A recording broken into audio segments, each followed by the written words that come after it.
최근 정부의 강력한 규제 대책으로 인해서 피해를 보시는 분들이 많이 있는 것 같아요. 아파트 청약에 당첨이 됐는데도 불구하고 중도금 대출이나 잔금 대출, 또한 전세자금 대출까지도 축소가 되면서 정말 무주택 서민들이 힘든 상황들이 지속적으로 연출되는 것 같거든요. 이러한 부분들에 있어서 정말 안타까움을 금할 수가 없습니다. 임성배 TV 보는 거 댕댕큰 지금 현재 대출에 대한 규제로 인해서 많은 분들이 어려움을 겪고 계실 거라고 생각이 듭니다. 우선 중도금 대출에 대한 부분, 그런 부분들 때문에 어려움을 겪고 계실 거고요. 그리고 두 번째로는 잔금 대출에 대한 부분, 그리고 세 번째로는 전세 자금 대출에 대한 부분까지도 대출 규제를 강력하게 정부에서 지금 하고 있기 때문에 어떻게 보면 많은 어려움을 겪고 계실 거라고 생각이 들어요. 최근에는 이런 기사가 있더라고요. 수백 대 1의 아파트 청약에 당첨이 됐는데도 불구하고 중도금 대출이 막혀서 포기를 했다는 거예요. 아마 이런 기사의 내용들, 그리고 실제로 제가 영상에서 다루었던 부분들도 중도금 대출이 안 되는 그런 부분들의 건설사의 물량들도 다루었습니다. 최근에는 중도금 대출 같은 경우에는 집단 대출로 대부분 이루어지지만은 지금 대출에 대한 규제가 심한 이런 상황에서 중도금 대출과 잔금 대출까지도 이제는 대출의 총량, 그러니까 대출의 양을 한정해 가지고 그 양 안에서 대출이 실행될 수 있게끔 축소하는 그런 방안을 정부에서는 지속적으로 지금 실천을 하고 있어요. 그리고 은행 같은 경우에는 농협만 진행됐던 그런 부분들이 국민은행이라든가 여타 다른 은행들로까지 진행이 되면 이제 지금의 현재의 시그널, 그 정부에서 주는 시그널은 이런 대출의 규제들이 계속해서 축소될 거라는 그런 메시지를 주고 있는 것 같습니다. 제가 여러분들한테 말씀드리고 싶은 것은 이런 성남의 한 단지에서 대출해줄 은행을 못 구해서 40%가 계약을 포기했다는 거예요. 이런 부분들의 여러분들, 우리 구독자분들께서 이제 되시면 안 되겠죠. 중요한 것은 지금 현재 이러한 정부 정책들로 인해 가지고 규제가 심할 때 내가 무조건 긍정적인 생각을 해가지고 무조건 대출이 나오겠지라는 생각보다는 보수적으로 접근을 해야 되는 시기이고, 그리고 여러분들께서 자금 계획이라든가 이 대출의 리스크가 있음을 인지해야 됩니다. 막연히 그냥 긍정적으로 아니 내년이나 내후년에 내가 잔금 대출 받을 거니까 그때는 뭐 정권이 바뀔 수도 있고 좀 괜찮지 않겠어? 이런 막연한 기대를 했다가 만에 하나라도 이렇게 대출의 규제가 연계성 상에서 지속적으로 규제 정책이 기조가 이루어지게 된다면 여러분들이 생각하지 못하는 그런 자산의 손실을 볼 수가 있어요. 그래서 이런 부분들 같은 경우에 때문에 많은 분들이 지금 피해를 얻고 있는 것 같고, 이제 전셋집 같은 경우에도 전세 계약을 했는데 불구하고 전세 자금 대출을 받아가지고 잔금을 치러야 되는데 이제 전세 자금 대출의 한도 축소로 인해 가지고 계약금까지 날려야 되는 그런 상황이 연출되신 분들도 있는 것 같아요. 제 생각에서는 이렇게 선의의 피해를 보시는 분들이 있으면 안 되는데도 불구하고 이런 피해자들이 계속해서 생긴다는 것 자체가 좀 아이러니합니다. 아이러니하고, 만약에 이러한 부분들을 통해 가지고 선의 피해자가 계속 나오고 지금 이제 청와대의 그 국민 그 게시판에까지 올라온 것으로 보여지거든요. 그 내용도 한번 살펴보도록 하겠습니다. 국민청원 게시판 내용을 보면은 이제 5일에 올라온 내용인데, 전세대출 규제 제발 생각해 주세요 라는 제목이고, 경기도 외곽에 이제 7세 아이의 엄마라고 소개한 글에서 전세값이 폭등해가지고 이자가 늘어난 것만 해도 너무너무 힘든데 갑작스러운 규제 때문에 계약금까지 날리고 월세방에 살게 생겼다고 이제 하소한 내용이라고 해요. 이제 이전보다 2억이나 오른 전세값 때문에 이제 새로 계약을 해가지고 은행에서 전세자금 대출을 받으려고 했는데 이런 부분들이 잘 진행이 안 된 것 같아요. 그리고 최근에는 이런 부분들이 은행에서조차도 명확하게 언제부터 대출이 된다, 대출이 안 된다 이런 부분들을 명시를 못 하더라고요. 그러니까 은행 입장에서도 지금 정부 정책에서 이러한 발표를 하는 내용들, 규제책들을 발표하는 내용들이 이제 명확하게 얼마 전부터 시행을 하겠다 이렇게 내리는 것이 아니기 때문에 은행조차도 이러한 내용들이 언제 시행이 될지, 그리고 실행이 될지, 그리고 축소의 한도가 얼마나 될지를 명확하게 잘 이야기하지 못하는 그런 부분들이 있다는 거예요. 최근에도 사전점검에 제가 다녀왔는데 사전점검한 아파트의 대출 상담사 은행 직원조차도 본인의 이제 총량의 양이 얼마나 남았는지, 그리고 어떻게 해야지 이 중도금 대출이 몇 퍼센트나 전환이 될 건지를 명확하게 얘기를 못 한다는 거예요. 이런 부분들은 담당 은행에 계시는 분들조차도 지금 혼란스럽다는 거거든요. 그러면 우리가 아파트 청약을 하거나 분양을 했을 때 청약을 해서 상담해주는 분양 상담사 분들한테 얘기하면은 대답은 늘 똑같습니다. 은행이 확정이 되면 은행에서 그런 부분들을 상담받아야 된다. 왜냐면 그분들 역시도 명확하게 알 수가 없는 부분이에요. 이런 부분들이. 그리고 대출 같은 부분들은 앞서가지고 대출을 실행 예정일 때 정해지는 것이 아니라 실제로 대출이 실행될 때 이런 부분들, 금리라든가 이런 부분들 정해지기 때문에 이제 면밀하게 얘기를 할 수 없는 부분이죠. 그렇기 때문에 지금 현재는 예전에 잔금대출 같은 경우에는 KB 시세에 대비해가지고 시세가 많이 오르게 되면은 이 시세에 준해 가지고 잔금 대출의 비율이 정해졌었죠. 하지만 지금 같은 경우에는 감정가 시세가 아니라 분양가에 대비해 가지고 이제는 이 대출의 한도가 정해지려고 하는 그런 경향을 보이고 있다는 거예요.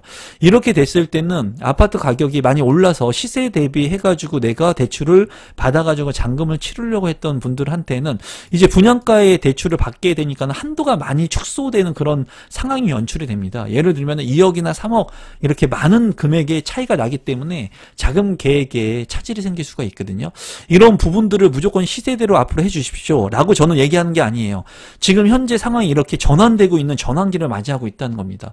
그렇게 됐을 때는 소액으로 내가 계약금을 가지고 내 집 마련을 하려고 했던 분들 같은 경우에는 예전에는 시세에 준해 가지고 많이 올라갈 수 있는 여지가 있는 아파트에 청약 당첨이 되면은 그 아파트를 통해 가지고 그 시세에 준해 가지고 잔금 대출을 받을 수가 있었지만 지금은 분양가로 이렇게 전환되는 시기를 겪고 있기 때문에 여러분들께서 만약에 내 집 마련을 하려고 하는 계획을 가지고 있다라고 한다면 지금 이러한 부분들을 인지하고 있어야 된다는 거예요.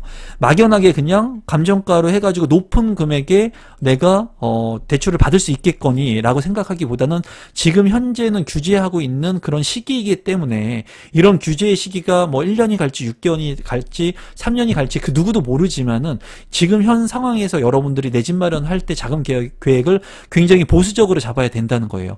유튜브 같은 경우에 보게 되면은 이런 시세에 준해 가지고 자금 계획을 예측하는 그런 부분들이 있는데 그런 부분들을 너무 맹신하지 말라는 겁니다, 여러분. 그렇게 그런 부분들을 예측해 가지고 여러분들 스스로 명확하게 확인을 안 하고 내가 자금 계획을 잘 면밀하게 세우지 않았을 때는 정말 계약금을 날릴 수 있는 그런 상황이 도래하게 될 수도 있다는 거예요.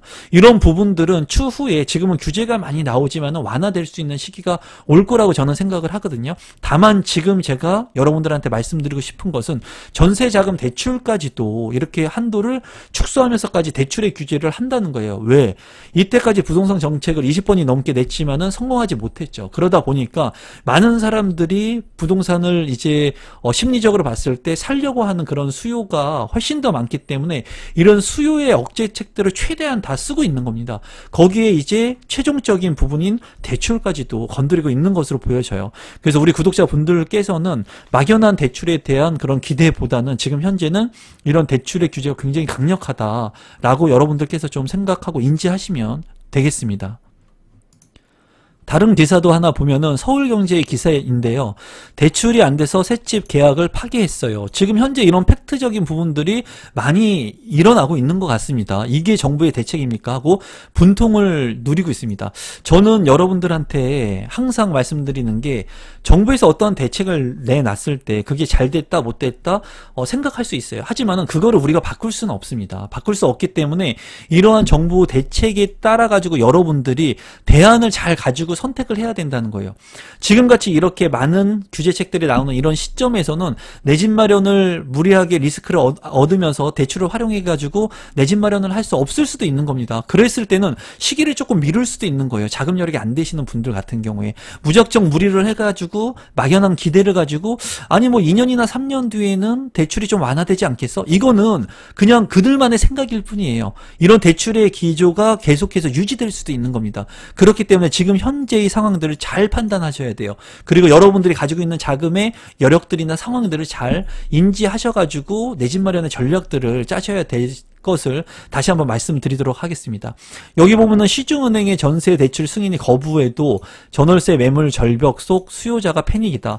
그러니까 지금 현재 매물도 없으면서 이런 대출의 승인 거부가 통해가지고 대출이 안 되니까 이제 반전세로 전환되는 물량들이 많이 늘어나고 있다고 보여지고요. 그리고 매물도 없고 내년에 대출 승인 여부도 불투명하기 때문에 많은 분들이 이제 월세로까지 지불을 하면서 이제 전세 계약, 반전세 형태로 재계약을 하는 그런 물량들이 늘어나고 있다는 겁니다. 이런 부분들이 실제로 얼마나 늘어나고 있는지에 대한 비율을 한번 살펴보도록 할게요. 실제로 전세 아파트 가격의 상승세를 본다면 서울 아파트 값이 평당 기준으로 봤을 때 2019년 7월에는 1,362만 원이었는데 임대차 3법이 시행이 됐던 2020년 7월에는 이제 1,490만 원으로 올랐고요. 그리고 2021년 7월에는 1,910만 원으로 올랐습니다. 그러니까 상승세의 기조를 지속적으로 이루어져 가고 있다는 것을 보시면 되겠고, 반전세 거래 비중 같은 경우에도 이제 늘어가고 있다라고 보시면 되겠어요. 서울의 주요 지역 반전세 거래 비율 같은 경우에도 이제 늘어나고 있다는 겁니다. 앞으로는 진짜 전세가 없어질 수도 모르겠다는 생각을 합니다. 이 전세라고 하는 것이 우리나라에만 있는 그러한 것인데 이제 앞으로는 반전세로 이렇게 전환이 되면서 월세, 즉 외국과 같이 렌트의 형태로 주거 비용을 많이 이제 지출해야 되는 그런 현상들이 발생될 수도 있어요. 그러면 집을 가지고 있지 않은 분들 같은 경우에는 전세자금 대출을 활용해가지고 저리로 내가 전세자금 대출을 받아가지고 그 이자를 납부했으면 됐는데 대출의 그 총량을 줄이면서 전세 대출을 받을 수 없기 때문에 월세를 내는 그 비율이 높아지게 될 수 있는, 내 고정 지출이 올라갈 수 있다는 그런 부분들이 좀 단점적인 부분으로 보여집니다.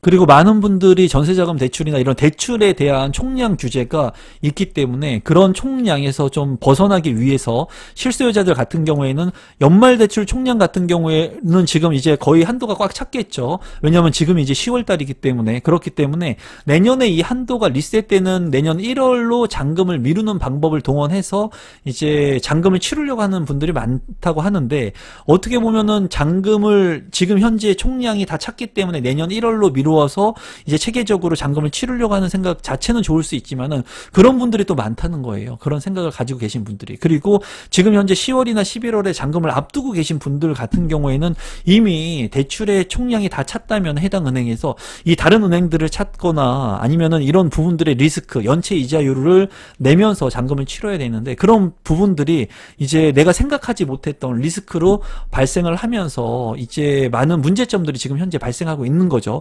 그러니까 중도금 대출을 통해 가지고 내가 집단 대출을 활용하지 못하니까는 청약에 당첨이 됐는데도 불구하고 이제 계약을 못하는 그런 사례들이 발생을 하게 되는 거고요.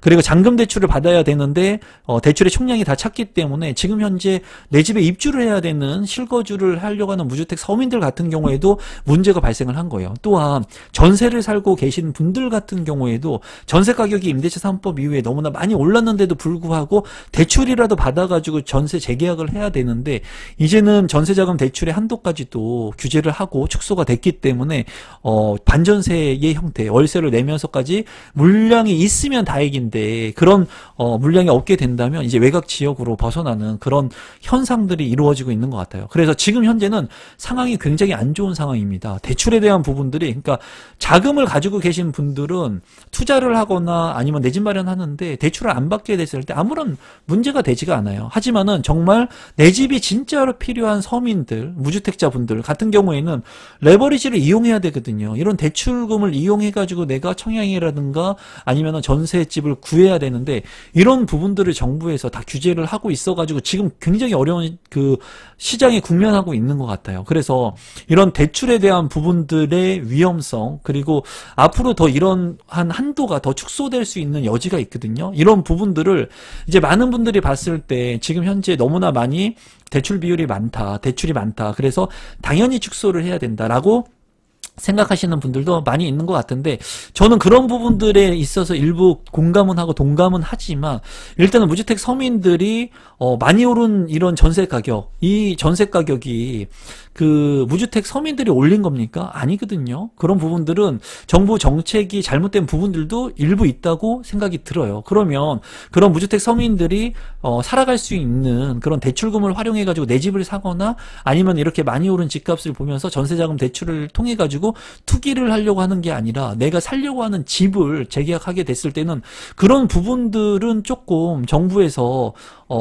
규제만 계속 할 것이 아니라 이 서민들이나 사회적 약자를 보호해 줘야 되는 그런 부분들이 반드시 필요하다고 생각을 하거든요. 그런데 지금 현재에는 너무 이렇게 많이 오른 집값들을 보면서 무조건 거래나 이러한 규제를 통해 가지고 활성화를 하지 못하게끔 하려고 하는 생각만 있는 것 같은데 이러한 거래의 부작용들이 굉장히 많이 일어날 것 같아요. 그리고 임대차 3법에 따른 그런 부작용들이 이미 일어나고 있죠. 그래서 앞으로의 부동산 시장이 너무나 조금 걱정이 됩니다. 이런 규제책들로 인해서 그의 반대급부에 따른 규제책에 따른 어떻게 보면은 그 반대급부의 일들이 일어날 것 같고 이미 일어나고 있죠. 비규제 지역의 아파트들 그리고 비규제 지역의 상품들 아파텔이라든가 또는 민간 임대의 물량들 지식산업센터의 이런 투자 물량들에 사람들이 많이 집중을 하면서 비규제 지역의 부동산 상품에 많이 몰리는 그런 현상들이 지금 또 이루어지고 있어요. 그리고 누군가는 그런 것들을 무분별하게 투자를 했을 때 또 손해 또는 피해를 보게 될 겁니다. 그래서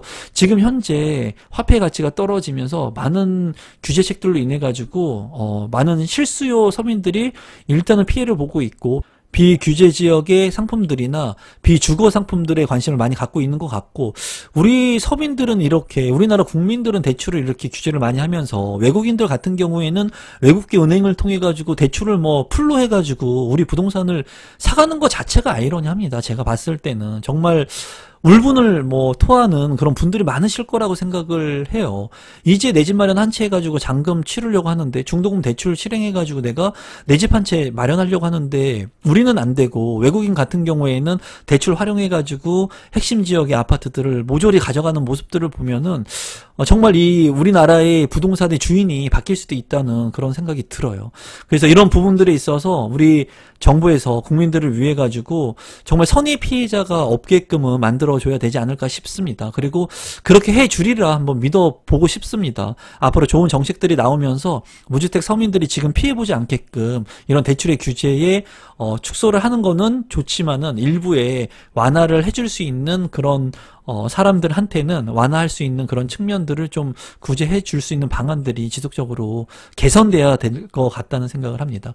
지금 현재 많은 분들이 어려움을 겪고 계실 것 같아요. 그리고 지금 현재 제가 말씀드리고 싶은 것은 정부에서 강력하게 규제책들을 내놓고 있기 때문에 여러분들이 무조건 긍정적인 생각으로 접근하기보다는 지금 현재는 보수적인 생각으로 그리고 대출에 대한 리스크가 있을 수 있으니까 그런 부분들을 여러분들이 면밀히 검토하고 생각해 볼 그런 시기인 것 같습니다. 오늘도 그렇게 좋은 내용은 아닌 것 같지만 그래도 지금 현 상황에 부동산 정책들이 어떤지 여러분들께서 참고하시면 좋을 것 같아서 이런 영상을 찍어봤습니다. 오늘 영상은 이것으로 마무리 짓도록 하겠습니다. 고맙습니다, 여러분.